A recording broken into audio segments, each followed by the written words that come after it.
对对，因为不知道能不能讲，对，在中国出事你也不是找台湾政府。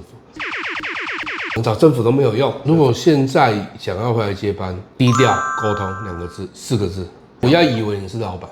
这一些人随时可以找到你爸。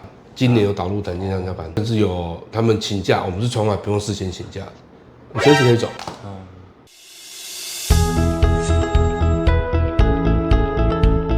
哎呦，老板，我们今天难得出外景哎，这边是哪里啊？没错，我们今天来到呢，就是史迈尔有限公司。那这是一间专门做机能服饰的厂商。然后在这边呢，不仅有销售中心，然后也有他们的生产线。那我们今天呢，就来访问一下他们的2代，走吧。大家好，我是工厂医生的阿成。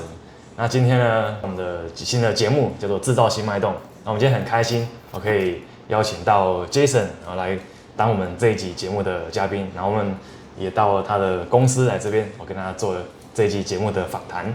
那我们先请 Jason 来介绍一下自己家的公司。嗨，大家好，我叫 Jason。我这里主要是生产服装，在台湾制造，用台湾原料，在这边做生产。这是办公室啊，工厂在隔壁。我们主的品牌主要是雷讯啊，中文就叫雷讯机能服饰。那德文其实雷讯的来源是德文，德文的微笑，他们公司史迈尔也是微笑的意思，就是贯穿这个微笑的概念下去给大家。原来如此，对，因为我一开始在网络上搜寻的时候，我在想说，这个品牌名称要怎么念啊？感觉好像不太像是英文哦，原来是德文，德文啊，对，太厉害了，非常的有质感的一间公司啊。好，那我们今天就来跟 Jason 聊一下，因为就我知道他也是2代回来接班，那我们先来了解一下他的本身的专业背景是什么，又是如何在怎样子的机缘巧合之下，然后回来接班这样子。我自己的学历背景是，我在11岁在纽西兰就开始读国中，一直读到硕士，所以我同时读过蛮多所学校的。最主要的后面2间讲就好，因为前面太多。好，我主要是读 Otago， 就是丹尼丁的 Otago University 和 Otago Polytechnic， 就是有点像理工大学和大学2间都有读。是。所以说我本身自己的学历是国际企业经营、品牌经营这一块，还有最主要的专攻是在资讯工程。资讯工程。那这样听起来，你有点像是商科跟理工科的结合这样子，对吗？对，因为乱读。因为你看有读经营，还有读资工，我觉得这个在台湾本土也很少有遇到这样子2边可以双开的人才。因为台湾的教育体系啊。对啊，对，因为我们本来就是自己选自己有兴趣的科系，其实就是凑学分嘛，凑到你一定的学分以后，你就可以，而且你主修课和必修课都有读完，所以就变成有点，我把2边的主修都读完了，2边的主修变成对方的不是必修课，就是凑学分用的辅修这样，辅修，对，就是这样，所以说我变成可以拿到，目前是1个硕士2个学士，好厉害。我们好像没有办法这样子，不太会读书。没让我因为混太久，我光大1就读了3年。这么久？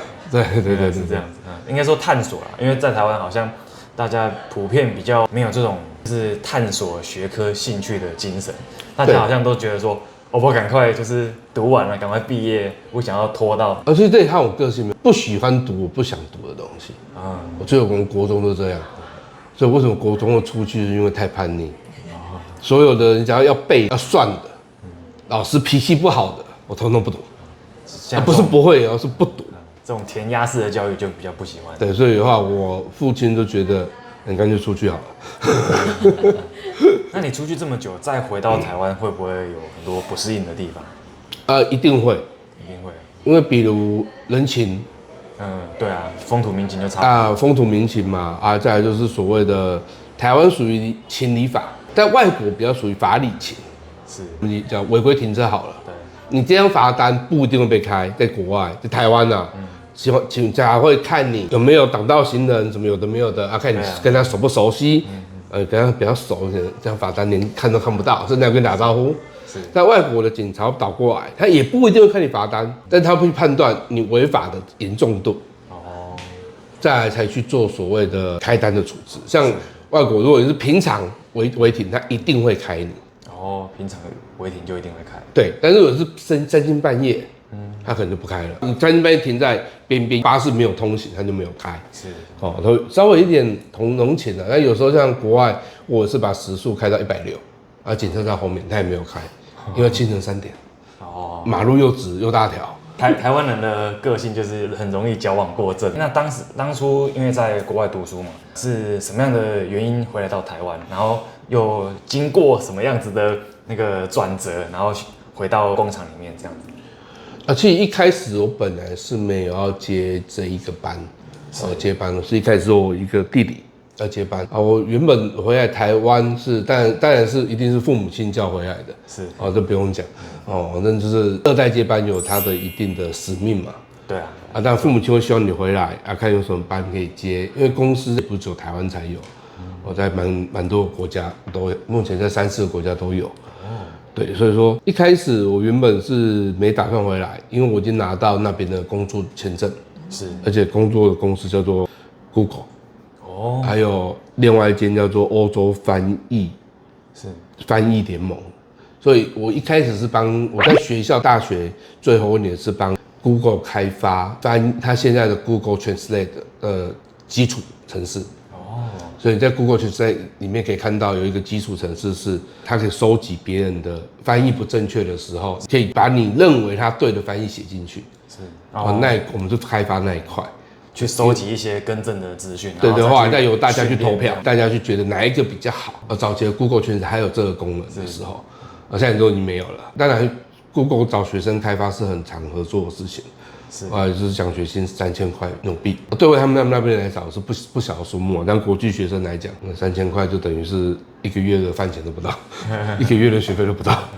是，那我觉得其实 Jason 也非常的谦虚啊，因为一般我们如果有机会拿到这种跟大厂合作的机会什么，通常都会在台湾应该会大吹大擂一下，对啊，非常开心，或是把它写在你的人生一段非常重要的经历里面。对吧？但是我觉得，Jason 非常的谦虚，就是这一段就是轻轻的带过这样子。对，因为最主要的是我没有在那边做，那只是一个经历，人生经历。对，后来再回台湾以后，其实我一直在中国越南跑，就是跑工厂，在工厂中学习这样子。是，原本自己在学习一段以后，在上海也开了一间公司。自己开了一间，对，也在上海开了一间公司，在做，也是做销售，也是做行销啊。本来就是没有打算回台湾，因为后来台湾这边出了一点问题，妈妈就叫我回来这边做一个准备接班的动作，是，所以才回到台湾做接班。哦，对，了解。那因为我们也知道，就是如果说原本你已经有自己的事业，就是你已经有习惯自己一个运作的模式了，然后你回来去承接也算是有一个既定模式的一个事业，那初期的应该会有一些比较需要磨合啊，或是会有一些衔接上面困难的地方。那你觉得你初期遇到最大的困难是什么？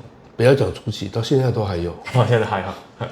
你身边的你的同事，身边的所有同事，他可能是看你长大啊，对，你还记得这一点？是，你要管他们的时候，好的同事会理解，会去听。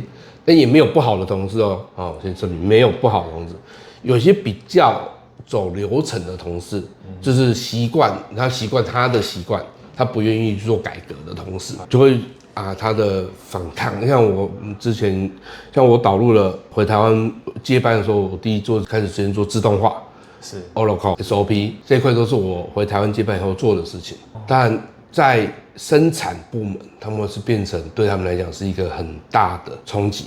对，因为对他们来讲，他们已经习惯做于纸张作业。对，你说纸张作业忽然要变成 Oracle、RFID， 有的没有的，那些没有一个字是他们听得懂的。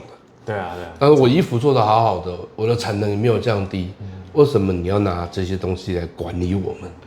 那我们为了，其实，在我们眼里看来，我们没有管理你们，我们要是让资讯更透明。对，没错。我们知道哪里卡关，我们可以及时处理。是啊，因为一个工作，一条产线，一个地方卡关，你就会损失了多少钱，这是固定的。对，产线是用以秒计费嘛。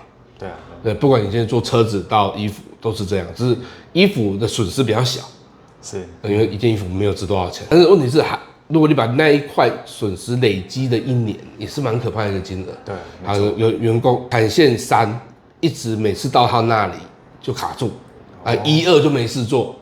对，那你想一条产线56个人，假设产线55怎么办？对啊，前面1到54都没事做，是啊，就等他哦。那代表说流程可能他这个人不熟悉，还是他在做的东西他有问题，而且衣服设计本身有问题。因为服装确实很多遇到是设计师设计出来的东西就有问题。但是在做打版的时候，因为打版是一个人从头做到尾，他可能不觉得有问题。那到了产线上量产的时候可能才发现问题，这是常常发生的。是。在发现问题的时候要怎么做及时修正？这是我们主要是为了防范这个东西。是。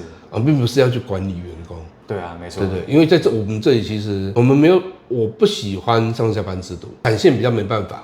对。甚至我们有所谓的弹性上下班，今年有导入弹性上下班，甚至有他们请假，我们是从来不用事先请假的，你随时可以走。产线除外啦，因为产线没办法，因为一个走可能就要有人替补。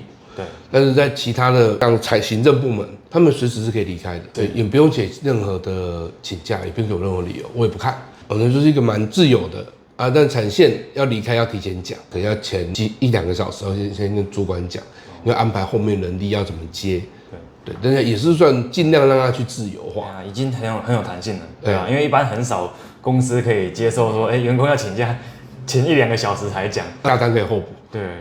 因为一般通常会希望说员工可以就是至少前一天先讲一下，一般啊，对正常，对，那我们也是会看员工啦，有时候太夸张失话所以念一下，但是尽量是让他们有事就可以走，是对，因为这一方面对我2代接班来讲，这是一个也是释出一个善良的讯息，让我比较好去做一些后面的行政推动，没错，对，你应该也不是一开始就走到这么弹性的架构，当然不是。那您最初的管理模式是怎么样？然后是如何慢慢的演变到像现在这么有弹性的架构？不变2个字，不要变，就是维持他们原本的习惯，这样。对，你要去维持他们原本的工作习惯，再来是去了解他们为什么要这么工作，再来才是去做所谓的改变。是中间当然还有一个很大的步骤，聊天。对。怎么跟这些老同事聊天？我自从接班到现在，我没有一餐中餐是自己吃的，一定是跟同事吃。是，对，我一定是跟同事在办公室吃，每个不同的办公室轮流吃。因为我遇过很多老板，其实他们都很孤独，就是比如说，假设一群人一起吃饭的时候，这个圆桌坐下来啊，没有人要坐老板的2侧。通常我看我们也会啊，我们也会，蛮多时候。其实，但是你要自己去开话，没有话题自己找话题。对，所以我们小编最常讲不是没有新闻自己创造新闻，没有流量自己创造流量吗？是的，一样的道理。员工一定不想跟你吃饭，对，那你就拿着饮料进去嘛，对，你就每个中午看你今天就要跟谁吃饭，跟哪一群吃饭，先拿个10杯饮料进去，你们下午饮料帮我买过来，那话题就来了。对啊，他们开始就会有一些抱怨。最近流行这样，好，但是你提到抱怨，也不要急着去跟动，因为这抱怨一定不是一个人造成的，也不一定他讲的就对，就是先去了解双方的抱怨，是，可能 A 部门有抱怨抱怨 B 部门，隔天再跟 B 部门吃饭做笔记，这不是1-2天就可以改完的，可能要花1-2年，先把得到一个所谓的信任感，但信任感不是说你觉得你被他们信任，就是说。你的信任感要来自于员工他们、同事他们的认同，对，得到别人认同比你一直想推动东西还要重要。当然，在可能更大的集团就觉得是浪费时间。是啊，因为更大的集团就大家比较不会讲就是人情这一块，对，主要都是讲流程这一块。你讲流程，所以你在台湾的中小企业要讲流程，你的损失可能会比较大真的。有一句话叫不干最大。对啊，而且公司在中小企业，我们所面临的抗压性比较低，对社会的抗压性比较低。对，我们并没有办法像大型企业有的是钱。我今天疫情4年，我就什么都不动，等发工资就好。4年过，我们疫情4年，可能倒一半。那确实我疫情4年下来，100多间店收到剩下20间店。差这么多。对，以销售这边是，当然以接单的方面也很惨，接单也掉了快50%，也是今年才开始有复苏的现象。是啊，但今年遇到川普，所以我也不知道发生什么事情。对，辛苦了，辛苦了。对啊，在台湾光是要经营就不容易了，然后如果又是要去做全世界的生意，又很有可能会因为一些世界的政治情势怎么样，就是牵一发动全身那种。对，因为台湾的商人在国际上属于比较一个孤单的角色啊。确实。对，因为不知道能不能讲，对。我们会就是斟酌使用的。对。那稍微聊一下也没关系，因为台湾政府在国际上被承认的地位，在早期是非常不被看同、不被认同。到越南出事不是找台湾政府，是找台商协会。在中国出事你也不是找台湾政府，是找台商协会。你找政府都没有用，所以台商协会比较有用。OK， 我们会就是学习起来，就至少说，如果有机会我们有需要用到的时候，我们知道该去找谁这样子。找台商协会，在全球。假如是挂上台湾，目前为止出事还是找台商协会，会得到比较有效的帮助，这样我会比较知道钱要塞给谁。了解。没有所谓有效的帮助，都是要花钱，但你至少不会塞错人。对啊，对，因为政府跟你讲的不会太明白。台商协会会稍微明白一点，会比较直一点。对。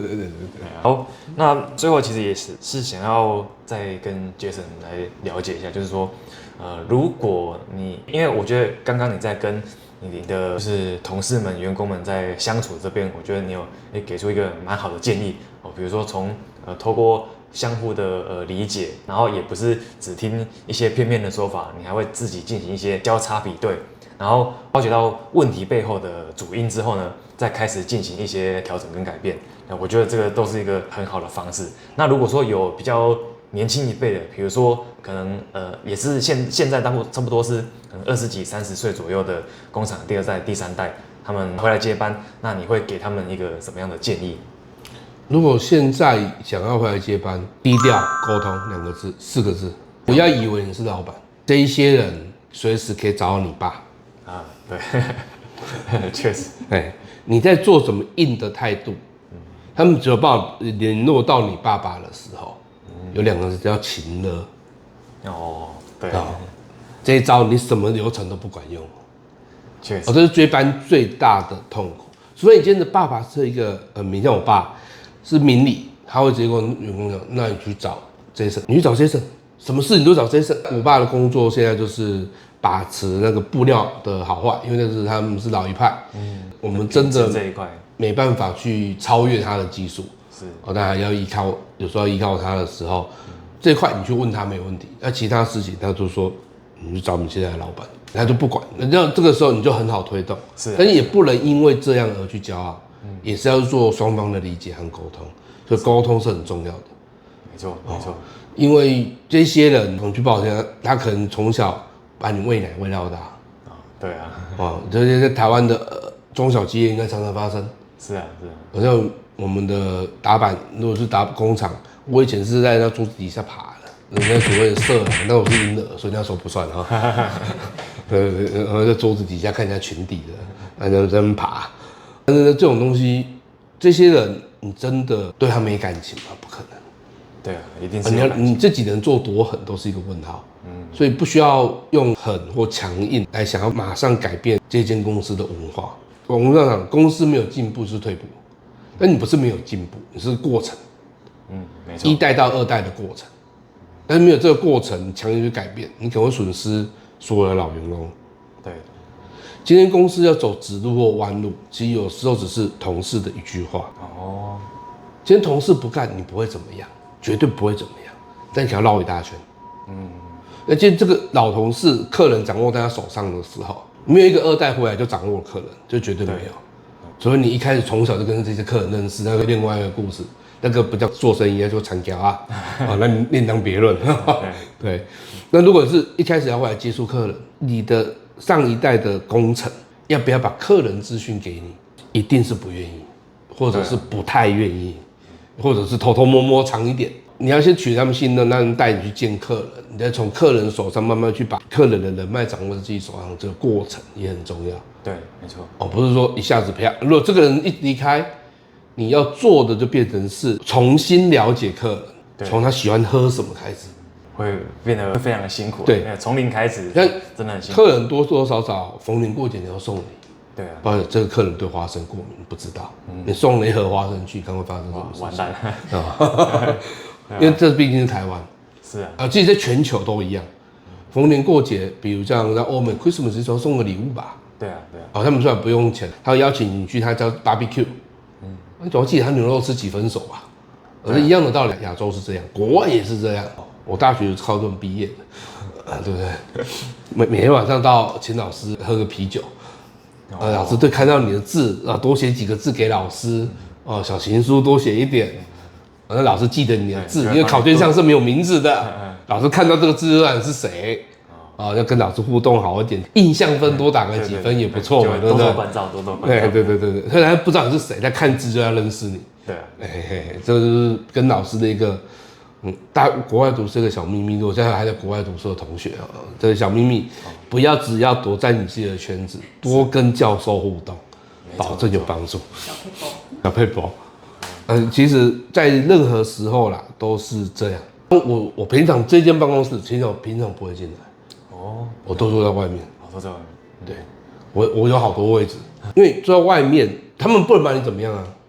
对啊。但他们小抱怨你会听到，你跟他们熟了，他们小抱怨你听了，你在一个适当的时机点，就去把它做改善。因为公司是要一直做改善进步。对，尽量是留所谓的主动式管理，不要只做自己的事情或专注自己的事情，不知道未来要发生什么。是。因为其实很常会有一些老板，他可能是当老板太久之后，距离现场太遥远，对，然后就会忽视一些小细节，对，然后就会觉得说，黑亚国现啊，我们以前不都这样过来的吗？魔鬼藏在细节里，细节里有魔鬼，魔鬼藏在细节里，一样的道理啊。那我觉得刚刚Jason 有提到一个非常重点，就是时机也很重要。虽然我们一直都有想要去做改善，但是你有没有在适当的时机去做出改善也是非常重要的。凡事都很讲究 timing。时机怎么发现这个什么是适当的时机？人事找人事。对，现在改，假如弹性上班，去问人事，是，我想做弹性上班，为什么？我就跟他沟通，他理解以后，他告诉你，那你什么时候开始动？他会告诉你，他知道，他甚至告诉你，有几个人会不能接受。这不能接受的，我们要怎么处理？要怎么先去跟这些不能接受的人沟通？对，不是一个指令下去要做咯。对啊，那些不能接受，我们跳起来哦。一定会。产线一定跳起来嘛？一定会。你为什么可以产线，我们不行？产线是最要求时间的嘛？对，没错。产线跳起来，那产线有什么其他福利或者其他方式去做跟他们沟通？对，就是其实只要好好沟通，时间对，你就好推动。对，时间对不对？问相关同事，就是这些同事们，他其实知道公司哪些人会反弹。你有任何一个案子，其实他们都知道，你要推这个案子，这个人可能会反弹。但当然不是你要推人事的事情跑去问生产线，你不要自己问，老板不用自己出头，对，由他们去中间做协调。老板出头，不管是1代、2代、3代、4代，其实老板出头就可是叫压力。叫做行政命令啊，讲白了。对，今天有老板讲话变强制性，他们私底下先聊好了，那个叫协商，要搞清楚。对啊，不是什么东西在会议上可以讲，在会议上其实我从来不讲话。是，我在会议上只做记录。我们除非要决策，今天是会议是要决策一件事情。像平常的例会，那个也没决策啥，就50分钟，你该干嘛干嘛去。对啊。老师有时候昨天晚上喝酒，今天拔不起来，要例会取消。我1个月开不到10次会吧？是，1年啊，我1年开不到10次会，但是做不到。有没有5次我都不知道。我不太喜欢开例会，因为没有意义。因为我的角色，我已经自己每天在不同的办公室。对。很了解一些细部的情况。对，所以例会对我来讲，他们只报告说。我今天业绩做多少？那电脑报表就有了。我今天产线做多少？那电脑报表也有。是所以我不太需要去了解这些东西。例会他们其实也没东西给报。你会发现，常常你每天都开会，你发现员工不是老板爱念爱讲，就是员工爱讲，他讲的东西有没有实在，其实也不太实际啊。对啊，所以说不如把时间留下来做事情，这样把时间留下来，真的有要决策的会议再来做，再讨论。或者是你可以你做例会，你不如做一个午餐会，大家吃吃饭，聊聊天。对，那一般就是大家晚上有赚钱，这个月业绩不错，全员工去吃个饭，大家可能要开心一点。对啊，对，不如去聚餐一下。对。 OK， 好。